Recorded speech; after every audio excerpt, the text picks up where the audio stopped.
কারোর ধর্মে নিয়ম আছে মুদ খাও গোবর খাও, উৎকৃষ্ট নিয়ম নাকি দেখো।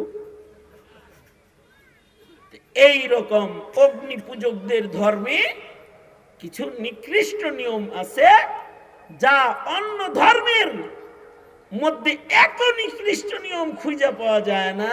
তার ভেতরে একটা নিয়ম হইল তাদের যে তারা মা আর সন্তানের মধ্যে বিবাহের বন্ধন স্থাপনকারী নিকৃষ্ট জাতি। ধর্মীয় ভাবে মা সন্তানের বিয়ে পড়ায় কেমনে?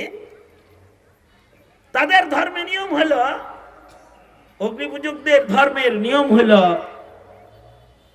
বিয়ের পরে যদি পয়লা সন্তান ছেলে হয়, বিবাহ শাদী হইল, তো বিয়ের পরে পহেলা সন্তানটা যদি ছেলে হয় তাইলে জামাই তালাক।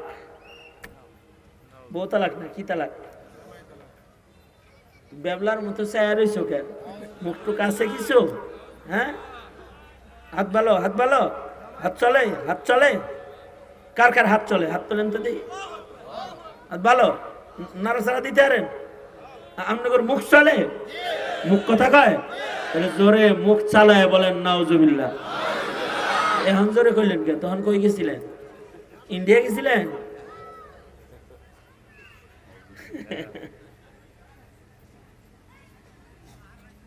মা আর সন্তানের মাঝখানে বিয়ে দেয় এমনি। স্বামী স্ত্রীর বিয়ের পরে যদি পয়লা সন্তান ছেলে হয় তাইলে জামাই তালাক। বউ তালাক না, কি তালাক? এটা তালাকটা হয় কার পক্ষ থেকে? আসলে তালাক কার পক্ষ থেকে? স্বামীর পক্ষ থেকে। আর ছেলে হইলে তালাক হয় তখন ওদের ধর্মে কার পক্ষ থেকে? স্ত্রীর পক্ষ থেকে জামাই তালাক। এ কারণে নারীদের ডিভোর্স দেওয়া, যেটা পুরুষকে মন চাইলই আর একটা লেটার পাঠাইয়া দিয়ে কইল তোর ঘর করলাম না, এটা হলো ইহুদিদের নীতি না, এটা হলো অগ্নি পূজকদের নিয়ম। আছে খোলা তালাকের নিয়ম শরীয়তে ইসলামে আছে। খোলা তালাক এত খোলামেলা না। বিয়া শাদী করাস বেটা, কিতাব তালাক পড়ে তারপরে বিয়ে করবি। এই জন্য মাদ্রাসায় মৌলবি বানানোর আগে কিতাব তালাক পড়ানো হয়, যেন তালাক দিতে যে বেশ না লাগায়। এমএ পাস করো, তালাক দেওয়া শিখো না। এমএ পাস করে সরকারি চাকরি নেই করতে আরো বউটা পালতে পারো না মিয়া।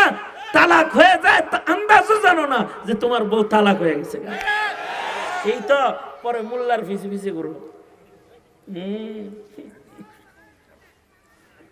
যাই বেশি গুলো হুজুর কি ভাবে নিকৃষ্ট কায়দায় বলে।